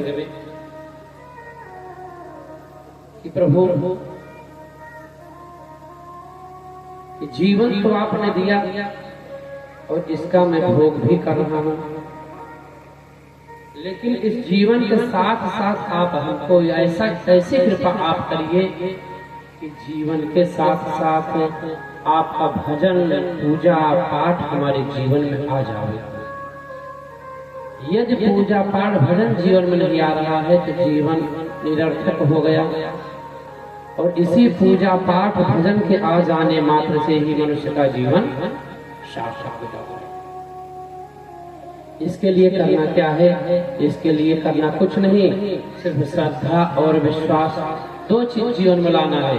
भगवान के प्रति श्रद्धा और भगवान के प्रति विश्वास, यदि दो चीज हो गया तो भगवान निश्चित ही प्राप्त हो जाते हैं। भगवान प्राप्त हो जाएंगे। भगवान देखते क्या है? इसका मन कैसे है। यदि इसका मन निर्मल है तो निश्चित है भगवान रिझ जाते हैं। जो निर्मल भाव के साथ जो भक्ति किया गया, निर्मल भाव के साथ, आर्त भाव के साथ जो किया जाता है भक्ति, उसी पे भगवान प्रसन्न होते हैं। आप दिखावे वाली भक्ति करें, आपका मन निर्मल नहीं है, मन में श्रद्धा नहीं है, बहुत आप घंटी शंख धूपबत्ती अगरबत्ती दीपक जलावे, भगवान मिलने वाले नहीं है। और आपके पास में कुछ भी न हो, आप सिर्फ श्रद्धा और विश्वास के साथ भगवान का यजन करें तो निश्चित है भगवान प्राप्त हो जाते। एक कथा भक्तमाल में नाभादास जी ने वर्णन किया कृष्णदास जी महाराज का। कृष्णदास जी एक संत थे और रहते कहाँ थे? कृष्णदास जी नंदगांव में रहते थे। नंदगांव में निवास था और उन्होंने मन में संकल्प लिया भगवान श्री कृष्ण के मंदिर में जाकर कि आज से मैं ठाकुर जी को 12 वर्ष तक माला पहनाऊंगा। क्या करते? अपने बगीचे में माला लगा, पुष्प लगाए और बगीचे से फूल तोड़ते और तोड़ करके माला बनाते।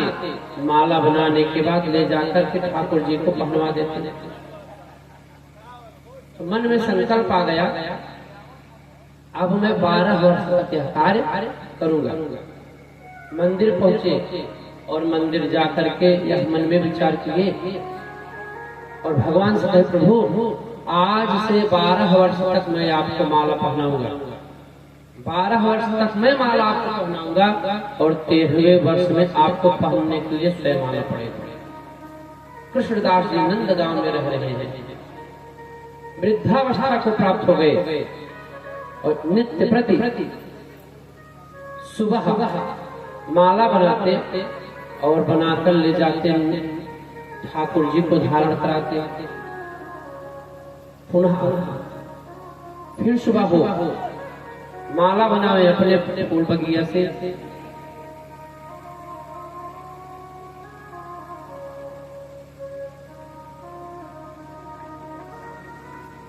तो अपने बाग में जाते और जाकर भगवान की एक फूल चुनते और प्रातः काल माला पिरोकर ले जाते ठाकुर जी के मंदिर में पहुंचाते। इस प्रकार यह क्रिया करते करते कृष्णदास जी को 12 वर्ष बीत गए और जब 1 वर्ष शेष रह गया मंदिर पहुंचते और पहुंचकर यह कहते कि ठाकुर जी अब 1 वर्ष शेष है और समय बीता। जब 6 महीना बचती है कहने लगे अब 6 महीने और माला में पहनाऊंगा और इसके बाद आपको स्वयं आना पड़ेगा मेरे घर। 1 महीना शेष बचा। जब 1 महीना शेष बचा,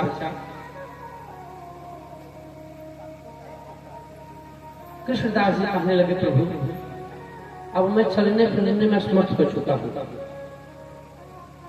अब मैं आपका सेवा 1 महीना और कर पाऊंगा। बस 1 महीने तक तो मैं आपको माला धारण कराऊंगा और इसके बाद आपको स्वयं माला धारण करने के लिए हमारे पास आना पड़ेगा, क्योंकि मैं अब आपके मंदिर पर आ नहीं सकता। धीरे धीरे 10 दिन बचा। कृष्णदास जी यही कहते, प्रभु 10 दिन और बचा है। बीत गया पूरा समय, 1 दिन बचा।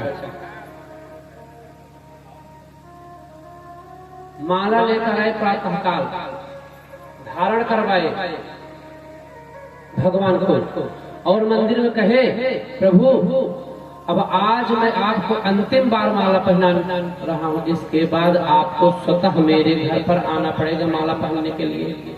बहुत प्रसन्न है। आज माला पहनाकर जब घर जाने लगे तो बहुत प्रसन्न मुद्रा से जा रहे हैं, कल मेरे घर पर भगवान स्वयं आवेंगे माला पहनने। घर पर गए, रात्रि व्यतीत हुआ। दूसरे दिन सुबह सुबह भगवान को पाने के लिए प्रसाद पकवान सब तैयार करना प्रारंभ किए। तैयार किए, माला बना लिए।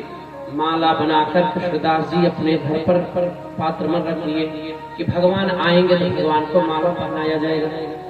ये भैया 5 बजे सुबह माला लेकर जाते थे, उनको लगा 5 बजे भगवान आएंगे, इसलिए रात में उठकर ही पूरा खाने पीने की सामग्री तैयार कर दिए, लेकिन भगवान आए नहीं।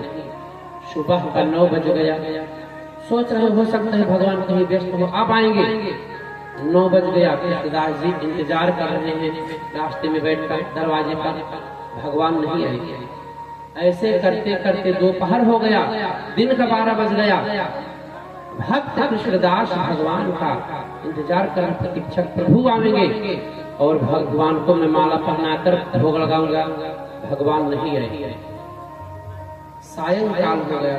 देखते देखते कृष्णदास को यह हुआ, देखिए मैंने गलत व्यक्ति का पूजन किया। ये तो शुरू के छलिया है, इनका एक नाम ही छलिया है। कहते कुछ हैं और करते कुछ हैं। मैंने इतना 12 वर्ष तक और किसी को माला पहनाया होता तो निश्चित है वह देवता प्रसन्न हो गया होता, कृपा हो जाती। लेकिन आज इतना दिन हो गया, 12 वर्ष तक मैंने इनको जाकर माला पहनाया और मैंने कहा आपको अब आना पड़ेगा और ये आ नहीं पा रहे हैं। कृष्णदास जी का मन खिन्न हो गया और रास्ते में बैठे बैठे इंतजार कर रहे थे। रात्रि हो गई, 7 बज गया। कृष्णदास ने कहा अब मैं यहाँ नंदगांव में रहूंगा ही नहीं, मैं इस स्थान को छोड़कर अब मैं बरसाना जा रहा हूँ। बरसाना वह स्थान जहाँ पर राधा रानी का जन्म हुआ है। राधा रानी के बरसाने के तरफ कृष्णदास जी देख रहे हैं और देखते हुए कह रहे हैं, राधे अब मैं तेरे चरण शरण में आ रहा हूँ, क्योंकि इन्होंने तो हमारा सुना नहीं। 12 वर्ष तक मैंने इनको माला पहनाया और ये हमारी ये भी बात सुने नहीं। पूरा भोजन सामग्री जो बनाई थी वह भोजन सामग्री एक कपड़े में बांध लिए और पूजन जो माला बनाए थे माला ले लिए, लेकर चल पड़े। बोले लक्ष्मी नारायण भगवान की।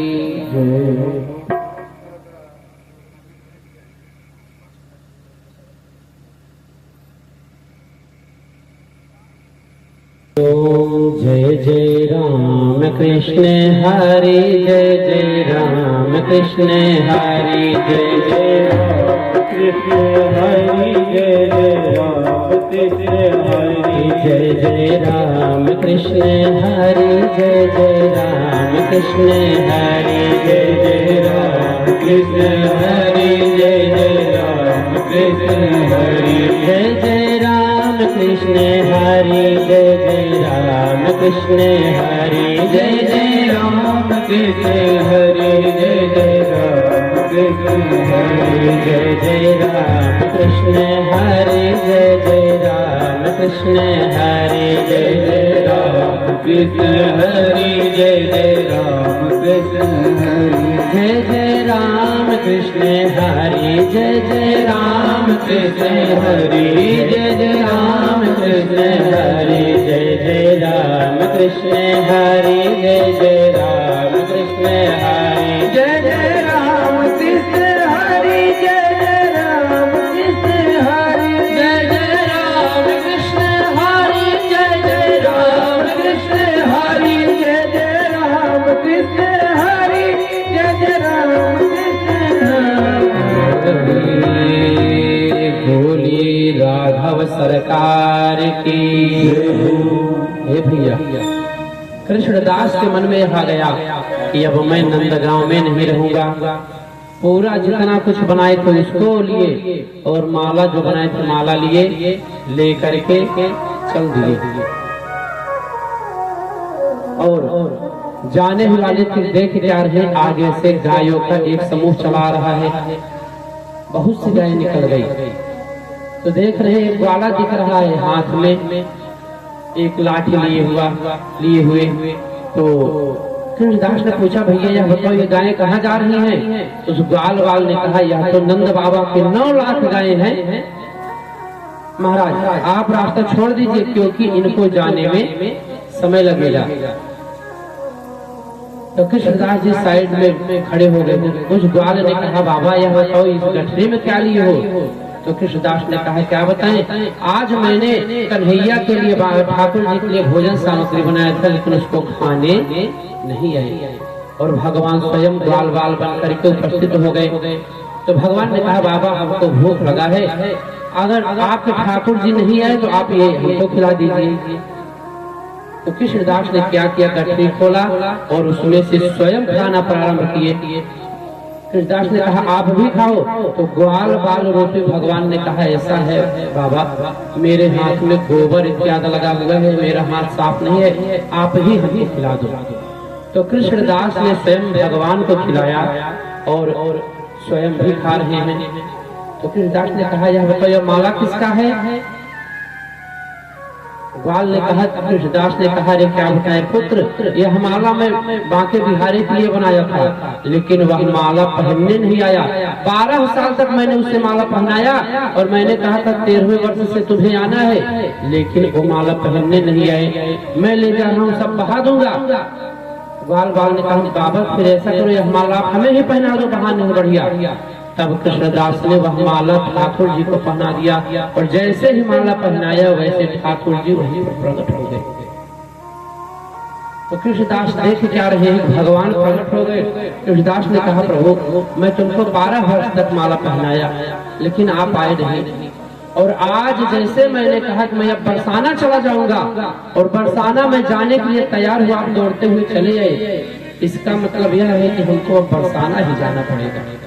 इस प्रकार भक्तमाल में नाभादास जी ने कृष्णदास की मंगलमयी कथा को श्रवण कराया कि भाव के साथ भगवान प्रसन्न हो जाते हैं, आपका मन निर्मल हो। जिस प्रकार कृष्णदास ने माला पहनाकर भगवान को प्रकट कर दिया। तो नाभादास जी ने बताया कि दुनिया वालों, भगवान को प्राप्त करना है तो भाव और निर्मल होना चाहिए। भाव आपका पवित्र हो, साथ में मन निर्मल हो, इस प्रकार से भगवान की प्राप्ति हो जाती, भगवान प्रकट हो जाते हैं। मानस भगवान ने हम लोगों ने सुना अभी तक कथा में, और आज आपके गांव में आयोजित इस कथा का विश्राम दिवस है और पावन विजयदशमी का दिन। तो कहा गया, राम रावण का युद्ध हुआ कैसे, कितना बड़ा युद्ध था। राम रावण का युद्ध कितना बड़ा था, इसका आकलन लगाया गया। तो राम रावण के युद्ध में तो गोस्वामी तुलसीदास जी महाराज ने लिखा क्या, पदम 18 जूथप बंदर। कितने थे? 18 पद्म बंदर थे। यूथ मतलब पता है, बटालियन, एक दो नहीं।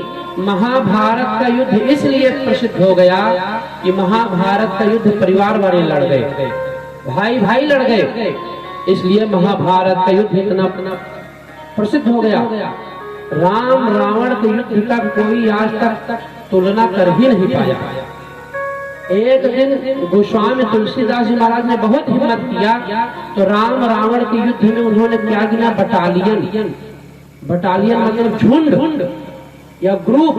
एक झुंड में कितने ग्रुप हैं, तो बटालियन गिना गया। तो गोस्वामी तुलसीदास जी महाराज ने सुंदर कांड में लिखा, पद्म 18 जूथप बंदर। 18 पद्म बंदर। ये पद्म संख्या कहाँ पहुंचती है? इकाई, दहाई, सैकड़ा, हजार, 10,000, लाख, 10 लाख, करोड़, 10 करोड़, तब जाकर इसके आगे आता है पद्म। तो राम रावण के युद्ध में सैनिक कितने थे इसका आज तक कोई संख्या ही नहीं है। सिर्फ 18 पद में झुंड था, और एक झुंड में कितने बंदर हैं यह भी नहीं पता है। जहाँ 10, 20, 50 होते हैं तो उसको एक झुंड कहा जाता है।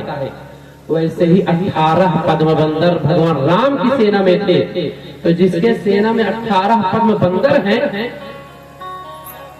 तो और क्या गिना जाए? और रावण की सेना में बाजा बजाने वाले करोड़ों सैनिक हैं। जब युद्ध होता है तो बाजा बजाया जाता है, बाजा बजाने वाले हैं। तो कहा गया राम रावण का युद्ध कैसे हुआ? तो बहुत संतों ने जब सोचा विचारा, एक तुलना किया राम रावण का युद्ध कैसे हुआ। तो बताए, गगना गगनाकारम, तुलना बता रहे हैं राम रावण का युद्ध कैसे हुआ। जैसे गगन की तुलना दे, गगना गगनाकारम समुद्रम समुद्रयोर्युधम। राम रावण का युद्ध कैसे हुआ? राम रावण योर्युद्धम राम रावण योर्युयम। इनके युद्ध का कोई तुलना है ही नहीं। जैसे कोई छोटा चीज हो उसका उपमा दिया जाए, लेकिन राम और रावण के युद्ध का कोई उपमा है ही नहीं। क्या कहेंगे? अब अगर कोई आपसे कहे आकाश की तुलना करो, आकाश की तुलना किससे किया जाएगा? आकाश की तुलना करने के लिए कोई वस्तु नहीं है।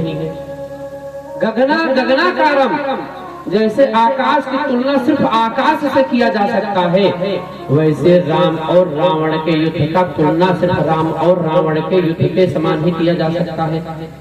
यह कहा ही नहीं जा सकता कि राम रावण का युद्ध इनकी तरह हुआ। तो साहित्यकारों ने लिखा, Ram Ravan your Yuddham Ram Ravan your युयम। Ram Ravan का युद्ध सिर्फ राम रावण के तरह ही लड़ा गया। बहुत विचित्र युद्ध भगवान राम और रावण। एक तरफ से मायावी राक्षस और एक तरफ से भालू बंदर एकत्रित होकर भगवान श्री राम की तरफ से युद्ध हुआ। वाल्मीकि रामायण में लिखा गया कि जिस दिन अंतिम युद्ध निर्णायक युद्ध होने वाला था, वह आज का ही दिन विजयदशमी का मंगलमय दिन था। रावण ने सबको भेज दिया युद्ध में, युद्ध करने के लिए। रावण के सभी परिजन पुरजन युद्ध में जा रहे हैं, लेकिन लौट कोई नहीं रहा है। जो जा रहा है वह मारा जा रहा है, वह भगवान के धाम को जा रहा है। मंदोदरी ने बहुत समझाया, पतिदेव युद्ध मत करो, अब भी मौका है, लौटा दो सीता को। लेकिन रावण ने कहा, देवी इस युद्ध में मेरा पूरा परिवार जा चुका है, अब मैं अकेला बचकर मैं क्या करूंगा बताओ। जिसके नाती पोते भाई बंधु सब मारे जा चुके हैं, अब अकेला मैं बचकर क्या करूंगा। मैं जान रहा हूं राम मुझे मारेंगे, लेकिन मैं अब युद्ध करने जाऊंगा। युद्ध की अंतिम रात मंदोदरी समझाई, प्रभु के चरण में चले जाओ, शरण में भगवान है, माफ कर देंगे आपको, बहुत दयालु है। लेकिन रावण माना नहीं। जानते हुए मेरी मृत्यु होगी, रावण युद्ध करने युद्ध स्थल में पहुंच गया। वाल्मीकि रामायण में कितने सुंदर शब्दों में महर्षि वाल्मीकि जी ने लिखा, हन्यता प्रतिमुंचाना राम रावण युध्यतः गभीरा मेघ घनकारम मृत्युर्योर्जयते नरः। वाल्मीकि जी ने बताया कि रावण को पता है कि मैं युद्ध में मारा जाऊंगा, लेकिन रावण अपने परिजन पुरजन को दिए हुए वचन को निभाने के लिए आज भगवान से लड़ने पहुंच गया, युद्ध क्षेत्र में पहुंचा। भगवान आज निर्णायक युद्ध करेंगे, क्योंकि देवताओं ने कहा प्रभु बहुत खेल आपने इसे खिला दिया, अब इसका वध कर दो। भगवान ने मन में संकल्प लिया है कि आज मैं रावण का वध कर दूंगा। हन्यताम प्रतिमुञ्चानाम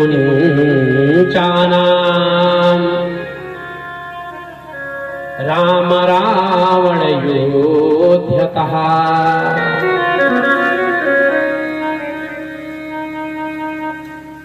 भगवान लीला कर रहे हैं, बार बार राम और रावण का युद्ध चल रहा है, तीर पे तीर चल रहा है। कभी रावण अदृश्य हो जाता, कभी प्रकट हो जाता, कभी भगवान के ऊपर पीछे से वार करता, लेकिन भगवान तो भगवान है। रावण जितने बेश में आके युद्ध करता, माया जाल कहलाता, भगवान उसके माया जाल को काट देते। रावण हिरास गया, थक गया, अब मेरी कोई भी शक्ति चलने वाली नहीं, क्योंकि भगवान ने ठान लिया कब युद्ध का निर्णय हो जाएगा। तो भगवान ने अपने योगनी शक्ति को आवाहन किया, अब मैं अपने जीवन का अंतिम और निर्णायक युद्ध कर रहा हूँ। उसके बाद भगवान ने किसी के ऊपर शस्त्र नहीं चलाया।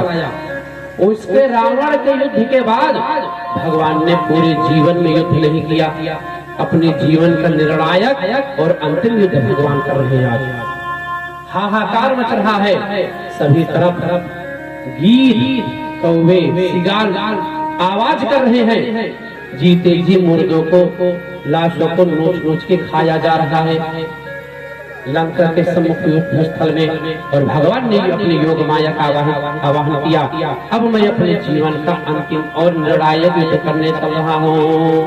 दीवाम तम प्रतिमुञ्चानाम जायते खल रावणः शाभे विधेयं मनमानः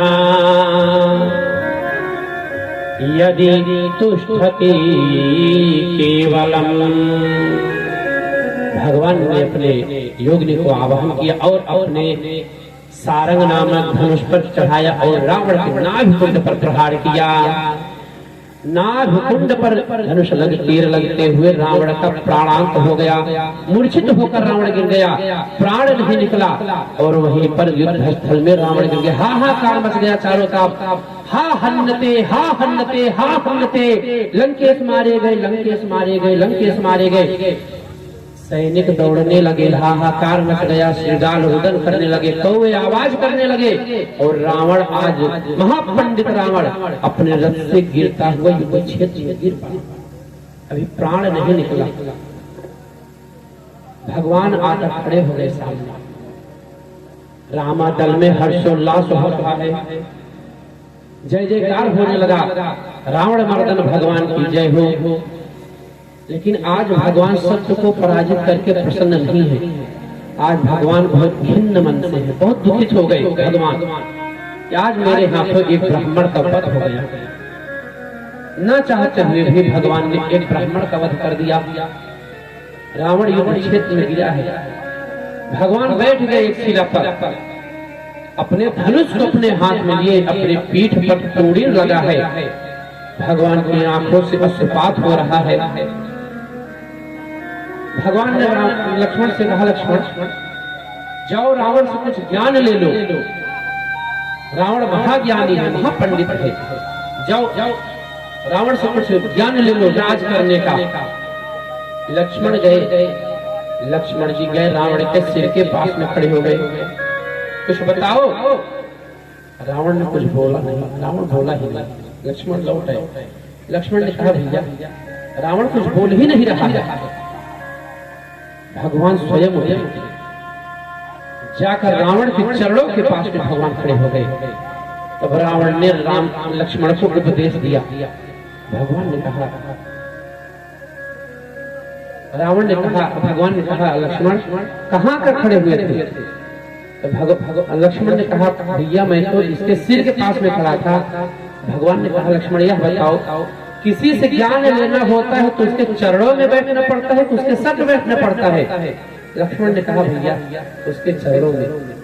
भगवान ने कहा लक्ष्मण रावण महापंडित है, ज्ञानी है, इसका कर्म ऐसा था, इसने ऐसा कर्म किया, इसने मनुष्य पर राज किया, इसलिए यह मारा गया। इसके अहंकार ने इसको मार दिया।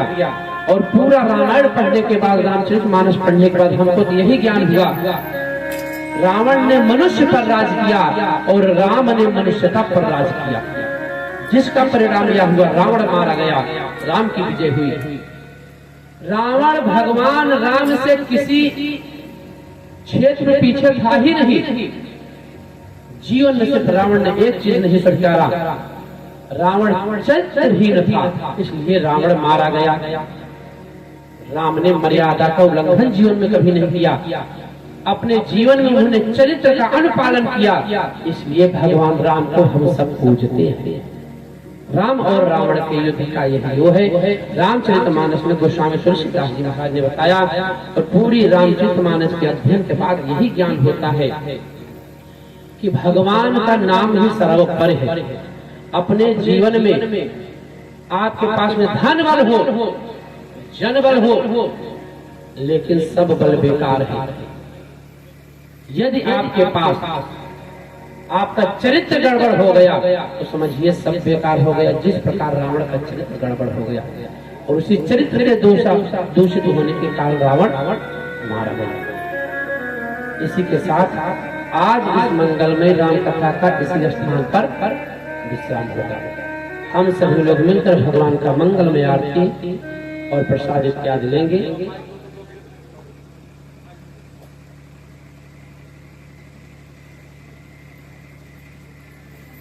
जय श्री राम। श्री धाम वृंदावन से महाराज जी 2 दिवसीय राम कथा बड़े ही सहज और सरल भाव से हम लोग के बीच में सुनाए। इसके लिए इस पूरे पूजा समिति की तरफ से और गांव की तरफ से आपको कोटि कोटि धन्यवाद है, आशीर्वाद है। आपकी कथा से पूरी टीम जो है बहुत ही प्रभावित हुए हैं। सब पूरे गांव के लोग सौभाग्य से महाशिवरात्रि के वक्त आपका एक कार्यक्रम अपने ही गांव में रखने की योजना बन रही है। आपका भागवत कथा आप सब इनका जब सुनिएगा तो आप धर्म कर्म के महत्व को बड़े नजदीक से समझिएगा। इनका 7 दिवसीय भागवत कार्यक्रम होता है, लाइव वगैरह पे आप सब देख सकते हैं। और जो वैदिक रीति रिवाज होता है वो आचार्य के द्वारा आपको देखने को मिला होगा। जो कथा से पहले आचार्य जी का जो शब्द होंगे या मंत्र की जो ध्वनि होगी वह सब आप सुने होंगे।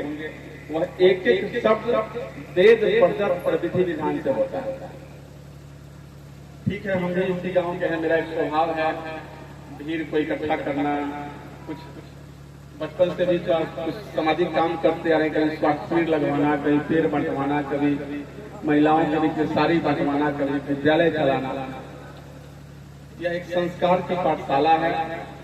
आप सब पूरे तनमन के साथ 10 दिन तक भगवान की कथा श्रवण किए। कोई नृत्य, कोई डांस, कोई अभद्र, कोई भजन, ऐसा कुछ नहीं हुआ। तो आप सब यह भाव जागृत हुआ कि नहीं भगवान की कथा श्रवण करेंगे। इसके लिए आप सब श्रोता बंधुओं को भी बहुत बहुत धन्यवाद है। हम आशा करेंगे फिर फरवरी में महाराज जी से आप सबको दर्शन होंगे और पूरी टीम आएगी। एक बार श्रीमद् भागवत कथा श्रवण करने से महाराज जी प्रसंग सुना रहे थे, उसमें कथा बता रहे थे आजामिल की कथा। तो उसमें बड़ा दारू पीता था, बहुत घर में तमाशा करता था। उसके घर पे कुछ साधु महात्मा जा रहे थे, किसी ने बता दिया कि चले जाइए उसी घर आप सब भोजन कर लीजिए। तो लोगों ने साधु महात्मा से मजाक किया, चला गया तो कहा कि सुनो तुम लोग का बोरिया भी तक छीन करके अभी भगा देंगे, जाओ मेरे दरवाजे से, यहाँ कोई खाने पीने की व्यवस्था नहीं है। महाराज जी लोग कोई बात नहीं, ठीक है हम लोग चले जाएंगे। उसकी पत्नी आई, हाथ पैर जोड़े ले, नहीं लोगों को भोजन कराइए, बोलना है वहां का। तो महाराज कोई बात नहीं, ठीक है, हम लोग की सेवा हो गई, कोई दिक्कत नहीं है। तो उस महाराज जी ने कहा कि तुम एक काम करना, हम जो कहेंगे उस बात को मानना, केवल तुम्हारी मुक्ति हो जाएगी। तुमको जो बेटा हो उसका नाम नारायण रख देना। वही हुआ, उसको बेटा हुआ, उसका नाम नारायण रख दिया। बेटे का नाम बार बार नारायण पुकारने की वजह से वह जितना पाप कर्म किया था वह सब समूल नष्ट हो गया और उसको स्वर्ग धाम को प्राप्ति हुई। तो ये जो भगवान का नाम चाहे हंस के ले, चाहे बैठ के ले, चाहे दिक्कत से ले, जो कान में श्रवण किए हैं, वह पूरे परिवार के सुख शांति समृद्धि के लिए यह सब आयोजन किया जाता है कि इतना देर हम सब बैठ करके भगवान में अपना तल्लीन रहे। जो भी दिन भर के दिन करे, आप सब किए, अपने कोई ड्यूटी किया है, कोई मजदूरी किया है, कोई खेती किया है, लेकिन 2-4 घंटा बैठ करके जो कथा आप श्रवण किए हैं उसका बहुत बड़ा पुण्य प्राप्त होगा। इस टीम के, इस आयोजन करता को सबको धन्यवाद है कि आप सबके मन में यह भाव आया कि भगवान के दरबार में राम की कथा होनी चाहिए, भागवत की कथा होनी चाहिए, शिव पुराण की कथा होनी चाहिए। इससे एक संस्कार पड़ता है, एक लंबी परंपरा है। सौभाग्य से अपने झारखंड में इनका कार्यक्रम है, बहुत बड़ा कार्यक्रम वहाँ के लोगों ने आयोजन किया था रांची में इनका। इनको हम जा करके रांची से लेकर के आए यहाँ पे कि महाराज जी कथा चल रही है, जो टीम आई हुई थी, टूटे जो भी वो लोग भी अपना कथा कहे। उन लोगों का कोई कार्यक्रम था, व्यस्तता थी, लेकिन बच्चों ने कहा कि 2 दिन का यह पूरा समय हम लोग का पंडाल, जब सारा कार्यक्रम हुआ तो 9वीं और 10वीं भी होना चाहिए। हमने आग्रह किया कि महाराज जी उस स्थल से तो व्यवस्था नहीं है, लेकिन मेरा गांव है, मेरी धरती है, मेरा जन्म धरती है, आप कृपया करके चले। तो रांची से इनको लेकर के आए और महाराज जी की कथा प्रवचन आप सब सुने हैं। जो व्यक्ति विद्वान होता है, मंत्रों का शुद्ध उच्चारण करता है, उसको आप यदि श्रवण करते हैं तो उसका पुण्य आपको प्राप्त है। आधी अधूरी जानकारी है, जिसे कुछ कह रहे तो ठीक है, लेकिन जो विद्वान होता है उसके बातों को श्रवण करना चाहिए। इस हेतु माननीय सुने जी हम सबको के बीच में समय दिए, अपने संगीत वाले भाई बहन समय दिए, अपने महाराज आचार्य समय दिए, इसके लिए इन लोगों को बहुत बहुत धन्यवाद है। हम यही आशा करते हैं माता से फरवरी में आपका कार्यक्रम होगा तो आप सब उसमें इनका भागवत कथा सुनिएगा, आप सबको अच्छा लगेगा। जय श्री राधे, जय श्री राधे। बोलिए लक्ष्मी नारायण भगवान की। अब हम सब मिलकर राजीव आरती करने आओ, राजीव आरती करेंगे। आरती करने आओ।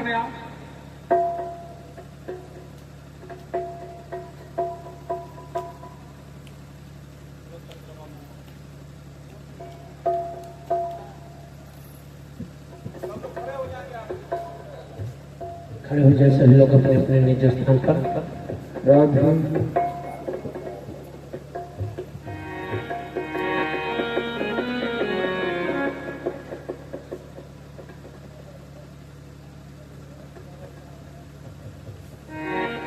हरि ओम चंद्रमा मनसो जात चित्तो तेजो अजायत श्रोत्राद्वायुषकाणशा मुखादनिरजायत।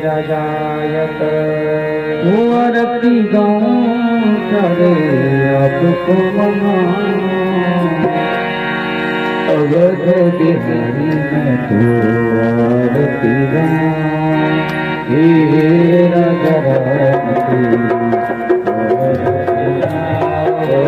हे राजा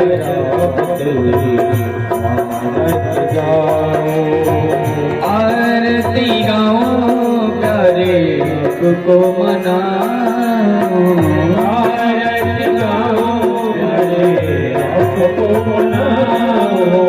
अवध बिहारी तेरी आरती गाऊं, राजा राम तेरी आरती गाऊं। कनक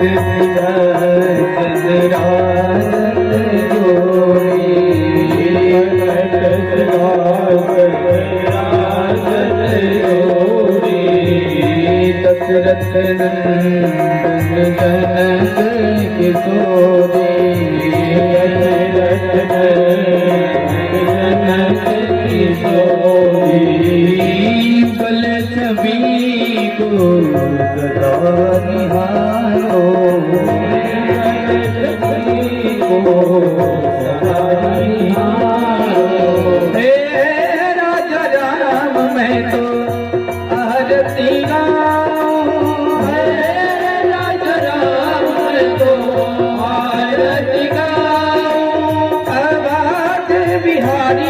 में तो आरती गाऊं, माधव बिहारी में तो आरती गाऊं।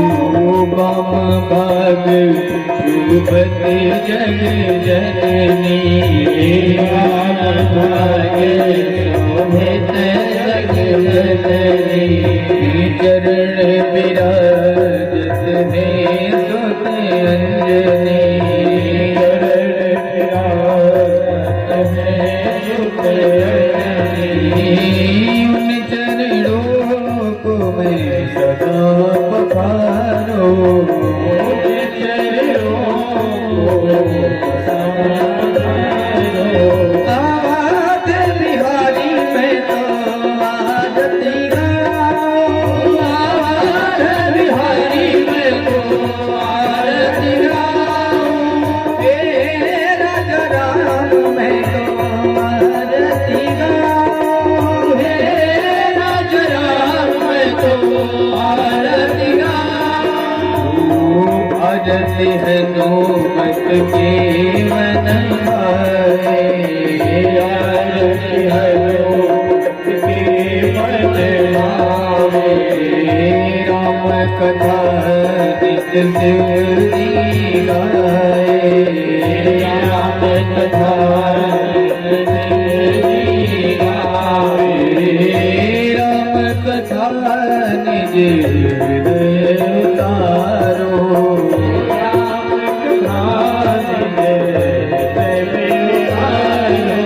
हे राजा राम तेरी आरती उतारो, हे राजा राम तेरी आरती उतारो।